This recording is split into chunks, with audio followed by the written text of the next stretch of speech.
فإما يأتينكم مني هدى فمن تبع هدايا যাবা দুনিয়াতে কেন? আমি রবের পক্ষ থেকে তোমাদের কাছে হিদায়াত যাবে। বলেন কি যাবে? সবাই বলেন কি যাবে?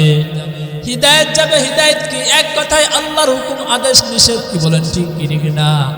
ফামানি তাবা হুদায়া, যেই ব্যক্তি আমি আল্লাহর ওই হিদায়াতের বাণী অনুসরণ করবে, ফালা খাউফুন আলাইহিম ওয়ালা হুম ইয়াহজানুন। আমি আল্লাহ রাব্বুল আলামিন তোমাদেরকে যে জান্নাত থেকে দুনিয়াতে পাঠালাম হিদায়াতের বাণী অনুসরণ করার কারণে, আমি আল্লাহ, আমি রবের রব চাহি জিন্দেগি কাটানোর কারণে, গুনাহের প্রতিযোগিতা বাদ দিয়ে, ওই দোকানপাটে আড্ডা বাদ দিয়ে জান্নাতের বাগিচায় আসার কারণে, নেক আমল প্রতিযোগিতা করার কারণে আমি আল্লাহ যেই জান্নাত থেকে তোমাদেরকে দুনিয়াতে পাঠালাম আবার তোমাদেরকে ওই জান্নাত দান করব। সুবহানাল্লাহ। আরো জোরে বলেন সুবহানাল্লাহ। ফালা খাউফুন আলাইহিম ওয়ালা হুম ইয়াহজানুন, যেই জান্নাতে কোনো ভয় নাই, যেই জান্নাতে কোনো দুঃখ নাই, কোনো চিন্তা নাই, কোনো পেরেশান নাই, টেনশন নাই। কি আছে? আপনারা আমার সাথে বলেন, শুধু শান্তি আর শান্তি। বলেন শুধু শান্তি আর শান্তি। শুধু, সবাই বলেন শুধু শান্তি আর শান্তি, শুধু শান্তি আর শান্তি। কতদিন পর্যন্ত? যেই শান্তির শুরু আছে কোনোদিন কি হবে না? শেষ হবে না। তাহলে আমার প্রিয় ভাইরা, মানুষ যে পৃথিবীর বুকে নেক আমলের প্রতিযোগিতা বাদ দিয়ে গুনাহের প্রতিযোগিতা করছে, কেন করছে? মূল ও মৌলিক কারণের ক্ষেত্রে বলে এসেছিলাম, মানুষ তিনটা কথা ভুলে গেছে। কয়টা কথা বলেন? সবাই বলেন কয়টা কথা? তিনটা কথা। এক নম্বর যেই কথাটা ভুলে গেছে সেটাই হচ্ছে মানুষ এই পৃথিবীর বুকে আসার পূর্বে কোথায় ছিল, মানুষের আসল বাড়ি কোথায়, আসল ঠিকানা কোথায়, এই কথাটা মানুষ ভুলে গেছে, যার কারণে মানুষ গুনাহের প্রতিযোগিতা করছে। কি বলেন ঠিক কি না? আমার আপনার আসল বাড়ি এই ফরিদপুরে, বলেন আমার আপনার বাড়ি কি এই বাংলাদেশ? না, এটা ক্ষণিকের জন্য। আমার আপনার বাড়ি বিশাল অট্টালিকা নয়, আমার আপনার বাড়ি আমেরিকা নয়, চীন, কোন পাকিস্তানে নয়। আমার আপনার আসল বাড়ি, আসল ঠিকানা হচ্ছে ওই জান্নাত। কি বলেন ঠিক কি না? আচ্ছা, এই পৃথিবীর মানুষ জান্নাতে যাওয়ার প্রতিযোগিতা বাদ দিয়ে জাহান্নামে যাওয়ার প্রতিযোগিতা কেন করছে? নেক আমলের প্রতিযোগিতা বাদ দিয়ে গুনাহের প্রতিযোগিতা কেন করছে? এই পৃথিবীর মানুষ রব চাহি জিন্দেগি বাদ দিয়ে মন চাহি জিন্দেগি কেন কাটাচ্ছে? এই বিষয়গুলো কি আমার আপনার জানার প্রয়োজন আছে কি নাই? সবাই বলুন আছে কি নাই? কেন মানুষ এই মাহফিলের আলোচনা থেকে এখন উদাসীন এলোমেলোভাবে ঘোরাফেরা করছে? কেন? এগুলো জানার প্রয়োজন আছে কি নাই? পৃথিবীর বুকে মানুষ যে গুনাহ করেছে, আমি এর মূল ও মৌলিক কারণের ক্ষেত্রে তিনটা কারণ খুঁজে বের করেছি। কয়টা? তিনটা। অর্থাৎ মানুষ তিনটা কথা ভুলে গেছে, যার কারণে মানুষ রব চাহি জিন্দেগি বাদ দিয়ে মন চাহি জিন্দেগি কাটাচ্ছে। কি বলেন ঠিক কি ঠিক না? কি সেই তিনটা কথা? আপনারা আপনাদের জানার ইচ্ছা আছে কিনা? বলেন সবাই, জানার ইচ্ছা আছে না? এক নম্বর, মানুষ যেই কথাটা ভুলে গিয়ে গুনাহের প্রতিযোগিতা করছে, সেই কথাটা হচ্ছে মানুষ এই পৃথিবীর বুকে আসার পূর্বে কোথায় ছিল, কোথায় মানুষের আসল বাড়ি, আসল ঠিকানা, এই কথাটা মানুষ ভুলে গেছে, যার কারণে মানুষ গুনাহ করছে। কি বলেন ঠিক কি ঠিক? নাম্বার দুই, আমি আপনি যেই জগতে ছিলাম ওই জগৎ থেকে দুনিয়া নামক জগতে কেন এসেছি, আসার মূল কারণটা কি, মানুষ এই কথাটা ভুলে গেছে, যার কারণে মানুষ জান্নাতে যাওয়ার প্রতিযোগিতা বাদ দিয়ে জাহান্নামে যাওয়ার প্রতিযোগিতা করছে। কি বলেন ঠিক কি ঠিক? নাম্বার তিন, মানুষ কেন রব চাহি জিন্দেগি বাদ দিয়ে মন চাহি জিন্দেগি কাটাচ্ছে? তিন নাম্বার যেই কথাটা ভুলে গেছে, সেই কথাটা হচ্ছে মানুষ যেই পৃথিবী নামক রঙ্গমঞ্চে রঙ্গ তামাশা করার পর মানুষকে একদিন এই পৃথিবী থেকে হারিয়ে যেতে হবে ভয়ঙ্কর মৃত্যুর মাধ্যমে। মানুষ এই ভয়ঙ্কর মৃত্যুর কথাটা ভুলে গেছে, যার কারণে মানুষ রব চাহি জিন্দেগি বাদ দিয়ে মন চাই জিন্দেগি কাটাচ্ছে। কি বলেন ঠিক কি ঠিক? মানুষের যদি এই তিনটা কথা স্মরণ থাকতো, কোথায় ছিলাম, কোথায় এলাম, কেন এলাম, কোথায় যাব, কিসের মাধ্যমে যাব, আমার বিশ্বাস এই পৃথিবীর মানুষ গুনাহের প্রতিযোগিতা করতে পারত না।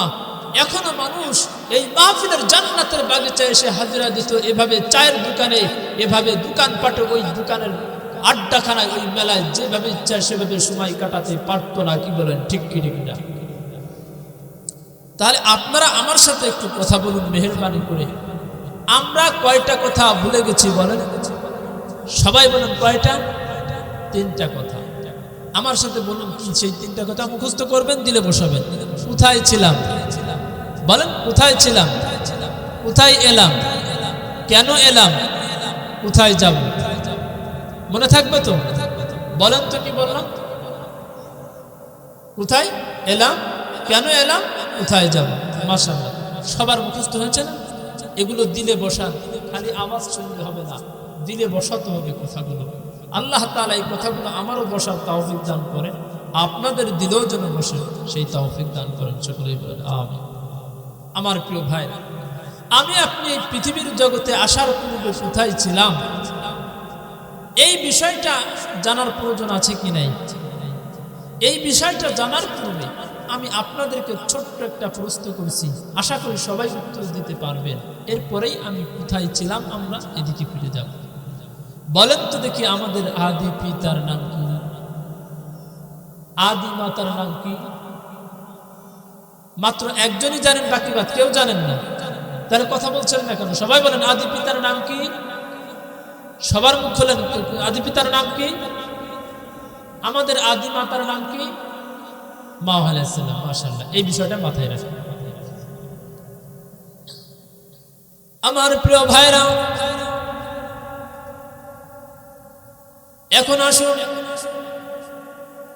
কোরআনকে যদি প্রশ্ন করেন, ও কোরআন, এই পৃথিবীর বুকে মানুষ আল্লাহকে ভুলিয়া রব চাহি জিন্দেগি বাদ দিয়ে মন চাহি জিন্দেগি কাটাচ্ছে, নেক আমলের প্রতিযোগিতা বাদ দিয়ে গুনাহের প্রতিযোগিতা করেছে, জান্নাতে যাওয়ার প্রতিযোগিতা বাদ দিয়ে জাহান্নামে যাওয়ার প্রতিযোগিতা করছে।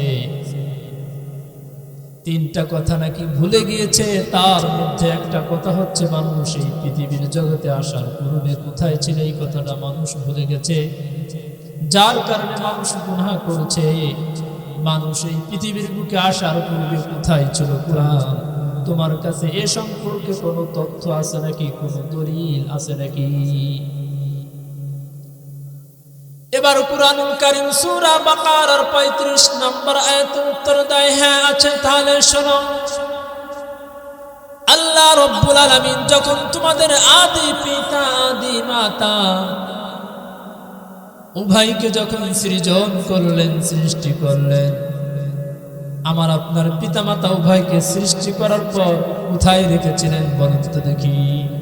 জান্নাতে রেখেছিলেন। কোথায়? জান্নাতের দলিল এই সূরা বাকারার 35 নম্বর আয়াত। আল্লাহ রাব্বুল আলামিন বলেন, কুল্লা ইয়া আদামু উসকুন আনতা ওয়া যাওজুকাল জান্নাহ। আমি আল্লাহ রাব্বুল আলামিন বললাম, হে আদম, তুমি এবং তোমার স্ত্রী উভয় জান্নাতে বসবাস করো। এই কথা বলার পর আমার আপনার পিতামাতা জান্নাতে বসবাস আরম্ভ করলেন। এই হিসেবে পৃথিবীর কেউ যদি আমাকে আপনাকে প্রশ্ন করে, বলো তো দেখি তোমার বাবা মার আসল বাড়ি, আসল ঠিকানা কোথায়, আমি আপনি নির্দ্বিধায় বলে দিতে পারি, আমার আপনার আদি পিতা আদি মাতা বাবা মার আসল বাড়ি, আসল ঠিকানা হলো ওই জান্নাত। সুবহানাল্লাহ, আর একটু জোরে বলুন সুবহানাল্লাহ। তাহলে আমার আপনার বাবা মার আসল বাড়ি কোথায় বলুন? জান্নাতে।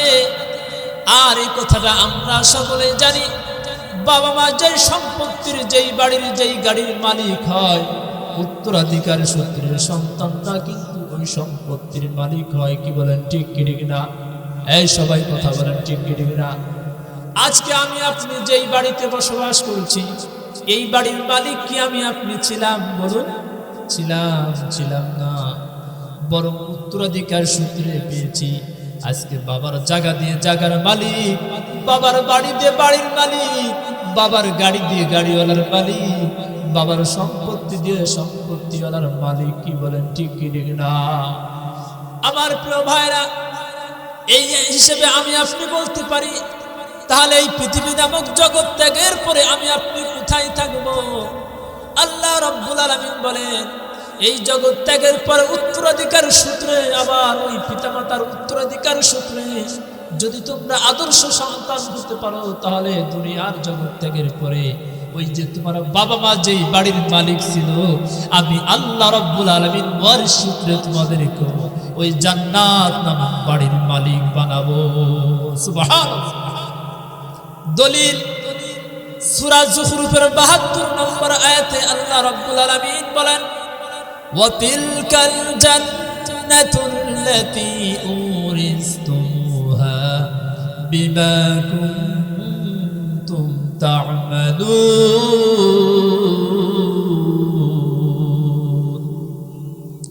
হাশরের ময়দানে বলা হবে, তোমাদের আমলের কারণেই জান্নাতের উত্তরাধিকারী করানো হলো।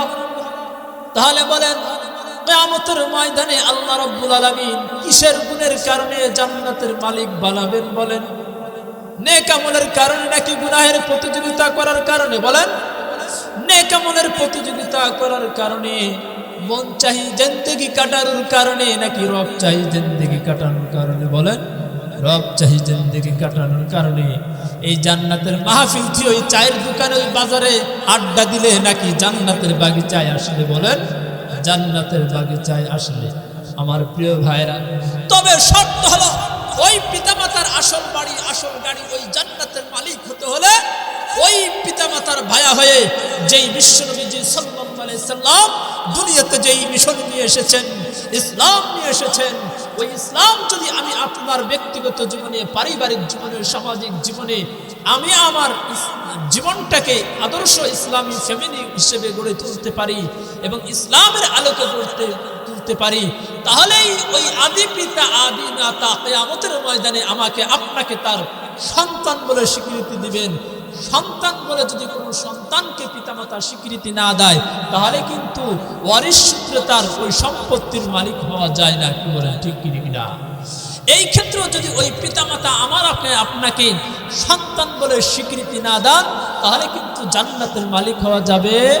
হ্যাঁ, সবাই বলেন, যাবে? যাবে না। আবার কোন সন্তানও যদি পিতামাতাকে অস্বীকার করে, না সে আমার পিতামাতা না, বা পিতামাতার আদর্শ যদি সে গ্রহণ না করে, তাহলে কিন্তু সম্পত্তির উত্তরাধিকারী হওয়া যায় না, কোনো দিক থেকেই হওয়া যায় না। দলিল বুখারী শরীফের ৭২৮০ নম্বর হাদিস। عن أبي هريرة رضي الله تعالى عنه قال, হযরত আবু হুরায়রা রাদিয়াল্লাহু আনহু থেকে বর্ণিত, তিনি বলেন, قال رسول الله صلى الله عليه وسلم, নবীজি সাল্লাল্লাহু আলাইহি ওয়াসাল্লাম ইরশাদ করেছেন, কুল্লু উম্মতি ইয়াদখুলুনাল জান্নাতা ইল্লা মান আবা, আমার প্রতিটা উম্মতি জান্নাতে যাবে, তবে আবা ব্যতীত, অস্বীকারী ব্যতীত। ক্বালু ইয়া রাসূলুল্লাহি মান আবা, সাহাবায়ে কিরাম প্রশ্ন করল, ইয়া রাসূলুল্লাহ, মান আবা, অস্বীকারী আবার কে? ক্বালা, নবীজি সাল্লাল্লাহু আলাইহি ওয়াসাল্লাম ইরশাদ করলেন, মান আতাআনি দাখালাল জান্নাহ, যেই ব্যক্তি আমি নবীর আনুগত্য করবে সে জান্নাতে প্রবেশ করবে। সুবহানাল্লাহ। ওয়া মান আসানি ফাকাদ আবা, আর যেই ব্যক্তি আমার উম্মতের মধ্যে যেই উম্মত আমি নবীর নাফরমানি করবে, অর্থাৎ আমি যে আদর্শ নিয়ে এসেছি, ইসলাম নিয়ে আগমন করেছি, ওই ইসলামকে ব্যক্তিগত জীবনে, পারিবারিক জীবনে, সামাজিক জীবনে, রাজনৈতিক জীবনে, রাষ্ট্রীয় জীবনে, আন্তর্জাতিক জীবনে কোন ক্ষেত্রেই মানবে না, ওই ব্যক্তি হচ্ছে অস্বীকারী। আর প্রত্যেক অস্বীকারী নাফরমানের ঠিকানা হচ্ছে ওই জাহান্নাম। নাউজুবিল্লাহ। আমার প্রিয় ভাইরা, তাহলে এই সংক্ষিপ্ত আলোচনার মাধ্যমে কি বুঝলাম? আমার আপনার আদি পিতা আদি মাতা বাবা মার আসল বাড়ি আসল ঠিকানা কোথায় বলেন? জান্নাত। আমরা যেহেতু তাদের সন্তান, ওয়ারিস সূত্র এই জান্নাতের মালিক হতে হলে দুনিয়াতে গুনাহের প্রতিযোগিতা করতে হবে নাকি নেক আমলের প্রতিযোগিতা করতে হবে বলুন? নেক আমলের প্রতিযোগিতা। তাহলে আমি আপনি রব চাহি জিন্দেগি কাটাবো নাকি মন চাহি জিন্দেগি বলেন? রব চাহি জিন্দেগি কাটাবো। আমি আপনি এই জান্নাতে বাগিচার মাহফিলের আলোচনা থুয়ে রেখে ওই দোকানপাটে যেভাবে ইচ্ছা সেভাবে সময় নষ্ট করব, নাকি আলোচনা শুনে আমি আমার জীবনকে গড়ব বলেন? আমি আমার জীবনকে গড়ব। আল্লাহ তাআলা আজকের এই মাহফিলকে কবুল ও মঞ্জুর করেন, সকলেই বলুন আমিন। আমার প্রিয় ভাইরা, এখন কেউ প্রশ্ন করতে পারেন, হুজুর আমরা যে জান্নাতে ছিলাম সাথে এটার দলিল কি? আল্লাহ রাব্বুল আলামিন তো আমার বাবা মা দুইজনকে জান্নাতে রেখেছিলেন, কিন্তু আমরা কিভাবে জান্নাতে ছিলাম এটা তো বুঝে আসলো না। প্রশ্ন জাগে না ভাগে বলেন? প্রশ্ন জাগে কি জাগে না? আল্লাহ রাব্বুল আলামিন যখন আমার আপনার পিতামাতা উভয়কে যখন জান্নাত থেকে নামিয়ে দিলেন, কিসের কারণে ইতিহাস আমরা সবাই জানি। আমার পিতামাতা উভয়কে সৃজন করার পরে রেখেছিলেন জান্নাতে, বলেছিলেন তুমি যা ইচ্ছা তাই করো, জান্নাতে যা ইচ্ছা তাই খাও, আনন্দ ফুর্তি করো, তবে একটা নির্দিষ্ট গাছ দেখাই দিয়ে বলেছিলেন ওয়ালা তাকরাবা হাযিহিশ শাজারা, তোমরা উভয় এই গাছের নিকটবর্তী হয়ো না, বলেছিলেন কিনা? যাই হোক, যখন এই গাছের নিকটবর্তী হলেন তখন আল্লাহ রাব্বুল আলামিন তাদেরকে জান্নাতের যেই পোশাক পরিধান করাইছিলেন অটোভাবে সেই পোশাকটা খসে পড়ে গিয়েছিল। কি বলেন, ঠিক কি ঠিক না? যখন পোশাকটা খসে পড়ে গেল তখন আল্লাহ রাব্বুল আলামিন কি বলেছিলেন? সূরা বাকারার 38 নম্বর আয়াতে উত্তর দেয়, তাহলে শোনো, উল্লাহবিতু মিনহা জামিআ। আমি আল্লাহ রাব্বুল আলামিন বললাম তোমরা জান্নাত থেকে সবাই নেমে পড়ো। ভালো করে খেয়াল করেন, ছিলেন মাত্র দুইজন। কয়জন? আমার আপনার পিতামাতা দুইজন, কিন্তু এখানে আল্লাহ তাআলা চাইলে ভেবে বলতে পারতেন দ্বিবচন শব্দ ব্যবহার করে, ও আদম ও হাওয়া তোমরা স্বামী স্ত্রী দুইজন জান্নাত থেকে নেমে পড়ো। কিভাবে বলতে পারতেন না? অবশ্যই পারতেন, কিন্তু এভাবে বলেন নাই, বরং আল্লাহ তাআলা তাসনিয়া শব্দ ব্যবহার না করে বহুবচন শব্দ ব্যবহার করেছেন দ্বিবচনের শব্দের পরিবর্তে। উল্লাহবিতু মিনহা জামিআ, তোমরা সবাই জান্নাত থেকে নেমে পড়ো। মানে আমি আপনি যে ওই পিতামাতার সন্তান, তাদের ঔরস ছিলাম, এই কথাটা বোঝানোর জন্য আল্লাহ তাআলা বললেন, ও আদম তোমরা স্বামী স্ত্রী সহ তোমার সন্তানরা সহ কিয়ামত পর্যন্ত যত সন্তান দুনিয়াতে আসবে জান্নাত থেকে তোমরা নেমে পড়ো। সুবহানাল্লাহ। তাহলে ছিলাম কোথায় বলেন? জান্নাতে। আসলাম কোথায়? দুনিয়াতে। কেন? এই কেনর একটা অংশের উত্তর আল্লাহ তাআলা দিচ্ছেন এই আয়াতের দ্বিতীয় অংশে। আল্লাহ তাআলা বলেন, ফাইম্মা ইয়াতিয়ান্নাকুম মিন্নী হুদান ফামান তাবিআ হুদায়া। যাবা দুনিয়াতে কেন? আমি রবের পক্ষ থেকে তোমাদের কাছে হিদায়াত যাবে। বলেন কি যাবে? সবাই বলেন কি যাবে? হিদায়াত যাবে। হিদায়াত কি? এক কথায় আল্লাহর হুকুম আদেশ নিষেধ। কি বলেন, ঠিক কি ঠিক না? ফামানি তাবা হুদায়া, যেই ব্যক্তি আমি আল্লাহর ওই হিদায়াতের বাণীর অনুসরণ করবে, ফালা খাউফুন আলাইহিম ওয়ালা হুম ইয়াহজানুন। আমি আল্লাহ রাব্বুল আলামিন তোমাদেরকে যে জান্নাত থেকে দুনিয়াতে পাঠালাম হিদায়াতের বাণী অনুসরণ করার কারণে, আমি আল্লাহ আমি রবের রব চাহি জিন্দেগি কাটানোর কারণে, গুনাহের প্রতিযোগিতা বাদ দিয়ে ওই দোকানপাটে আড্ডা বাদ দিয়ে জান্নাতের বাগিচায় আসার কারণে, নেক আমল প্রতিযোগিতা করার কারণে আমি আল্লাহ যেই জান্নাত থেকে তোমাদেরকে দুনিয়াতে পাঠালাম আবার তোমাদেরকে ওই জান্নাত দান করব। সুবহানাল্লাহ। আরো জোরে বলেন সুবহানাল্লাহ। ফালা খাউফুন আলাইহিম ওয়ালা হুম ইয়াহজানুন। যেই জান্নাতে কোনো ভয় নাই, যেই জান্নাতে কোনো দুঃখ নাই, কোনো চিন্তা নাই, কোনো পেরেশান নাই, টেনশন নাই। কি আছে আপনারা আমার সাথে বলেন? শুধু শান্তি আর শান্তি। বলেন, শুধু শান্তি আর শান্তি। শুধু, সবাই বলেন, শুধু শান্তি আর শান্তি, শুধু শান্তি আর শান্তি। কতদিন পর্যন্ত? যেই শান্তির শুরু আছে কোনোদিন কি হবে না, শেষ হবে না। তাহলে আমার প্রিয় ভাইরা, মানুষ যে পৃথিবীর বুকে নেক আমলের প্রতিযোগিতা বাদ দিয়ে গুনাহের প্রতিযোগিতা করছে, কেন করছে? মূল ও মৌলিক কারণের ক্ষেত্রে বলে এসেছিলাম, মানুষ তিনটা কথা ভুলে গেছে। কয়টা কথা বলেন? সবাই বলেন, কয়টা কথা? তিনটা কথা। এক নম্বর যেই কথাটা ভুলে গেছে সেটাই হচ্ছে, মানুষ এই পৃথিবীর বুকে আসার পূর্বে কোথায় ছিল, মানুষের আসল বাড়ি কোথায়, আসল ঠিকানা কোথায়, এই কথাটা মানুষ ভুলে গেছে। যার কারণে মানুষ গুনাহের প্রতিযোগিতা করছে। কি বলেন, ঠিক কি না? আমার আপনার আসল বাড়ি এই ফরিদপুরে, বলেন। আমার আপনার বাড়ি কি এই বাংলাদেশ? না, এটা ক্ষণিকের জন্য। আমার আপনার বাড়ি বিশাল অট্টালিকা নয়, আমার আপনার বাড়ি আমেরিকা নয়, চীন, কোন পাকিস্তানে নয়। আমার আপনার আসল বাড়ি, আসল ঠিকানা হচ্ছে ওই জান্নাত। কি বলেন, ঠিক কি না? আমার প্রিয় ভাইরা, এখন আবার কেউ প্রশ্ন করতে পারেন, হুজুর বুঝলাম আমরা ছিলাম জান্নাতে, ওই বাবা মার সাথে আসলাম দুনিয়াতে, কেন আসলাম? এর আরো কিছু উত্তর চাই। আল্লাহ তাআলা জান্নাত থেকে দুনিয়াতে কেন পাঠালেন, আর একটু ভালো করে বুঝিয়ে বলুন তো দেখি। কুরআনকে যদি বলেন, ও কুরআনের সম্পর্কে তোমার কাছে কি তথ্য আছে বলো তো দেখি। এবার কুরআনুল কারীম সূরা জারিয়াতের 56 নম্বর আয়াতে উত্তর দেয়, তাহলে শোনো, ওয়ামা খালাকুতুল জিন্না ওয়াল ইনসা ইল্লা লিয়াবুদুন।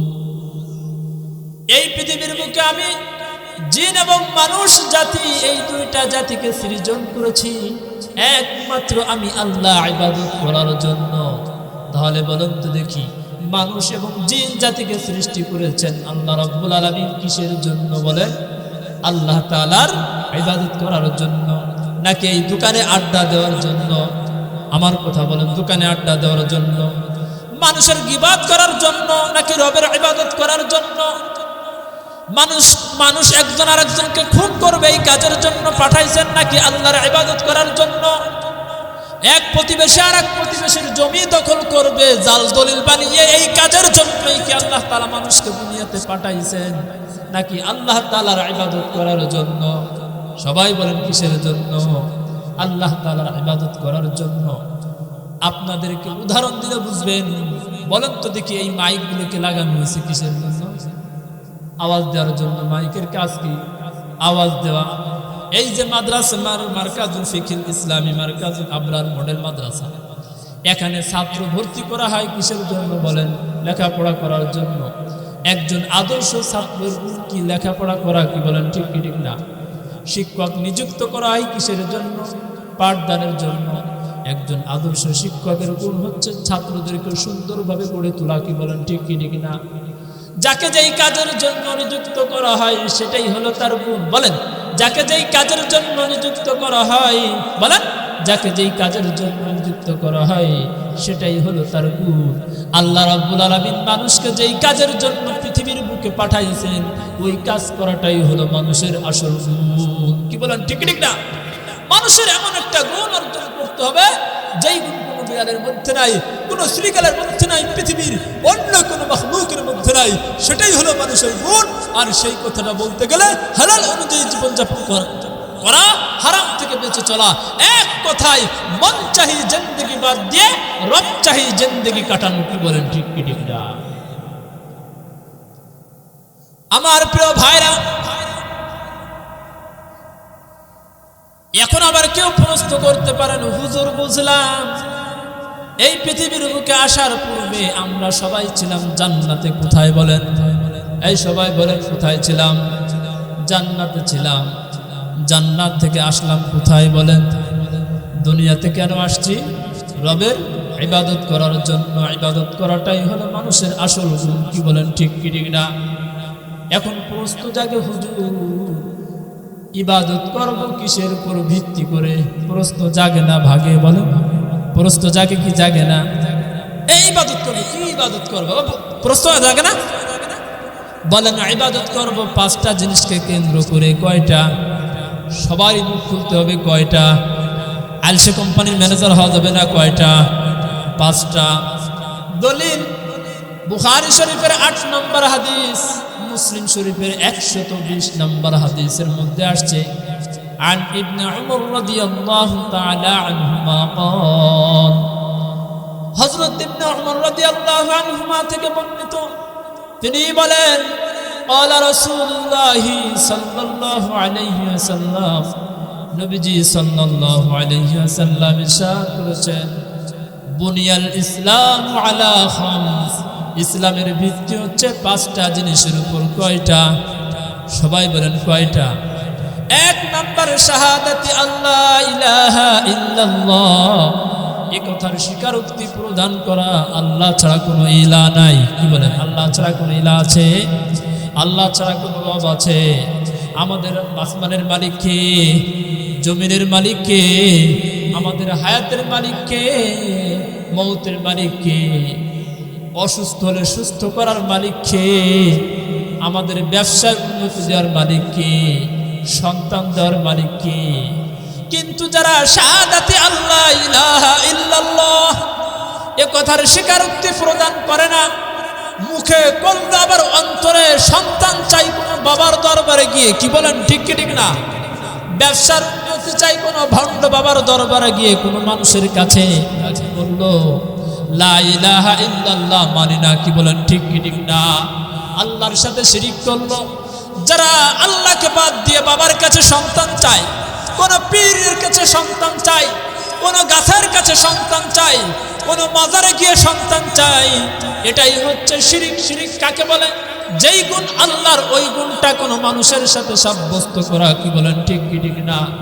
আল্লাহ রাব্বুল আলামিন যারা নাকি আল্লাহর সাথে শিরিক করে তাদেরকে লক্ষ্য করে বলেন, সূরা নিসার 116 নম্বর আয়াতে আল্লাহ তাআলা বলেন, ইন্নাল্লাহা লা ইয়াগফিরু আন ইউশরাকা বিহি ওয়া ইয়াগফিরু মা দুনা যালিকা লিমান ইয়াশা, নিশ্চয় আল্লাহ রাব্বুল আলামিন তার বান্দার ওই ব্যক্তিকে ক্ষমা করবেন না যারা নাকি আল্লাহর সাথে অংশীদার সাব্যস্ত করে শিরিক করে। হ্যাঁ, শিরিকের গুনাহ ব্যতীত বান্দার যত নিম্ন পর্যায়ের গুনাহ হোক না কেন, চাইলে আল্লাহ রাব্বুল আলামিন বান্দাকে ক্ষমা করে দিতে পারেন।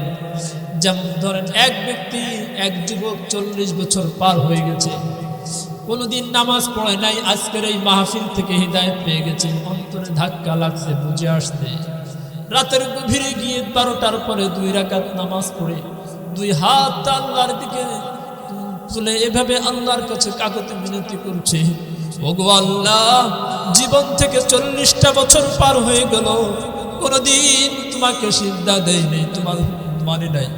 আল্লাহ, কত মানুষের কত খুশি করেছি, কত গুনাহ করেছি, কত নাফরমানি করেছি, এত নাফরমানি করা সত্ত্বেও আল্লাহ তুমি আমার রিজিক বন্ধ করো নাই, এত নাফরমানি করা সত্ত্বেও তুমি আমার রক্ত চলাচল বন্ধ করো নাই, এত নাফরমানি করা সত্ত্বেও তুমি আমার হার্টকে ভালো রেখেছো, তুমি আমার কিডনিকে ভালো রেখেছো, আমি যুবককে তুমি সুস্থ রেখেছো।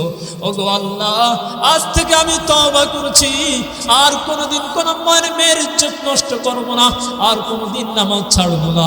আল্লাহ, তুমি আমাকে মাফ করে দাও। আল্লাহ রাব্বুল আলামিন বলেন, চাইলে আমি আমার এই বান্দাকে মাফ করে দিতে পারি। সুবহানাল্লাহ। কিন্তু যেই ব্যক্তি, যেই বান্দা আমার সাথে অংশীদার সাব্যস্ত করবে, এই মুশরিককে আমি আল্লাহ তাআলা ক্ষমা করব না। তাহলে আমরা সন্তান চাইবো কার কাছে বলেন? পীরের কাছে নাকি আল্লাহর কাছে? ব্যবসার উন্নতি চাইবো কার কাছে? মেয়ের বিবাহ না হলে কোনো ভণ্ড বাবার কাছে চাইবো নাকি আল্লাহর কাছে চাইবো? আল্লাহর কাছে চাইবো।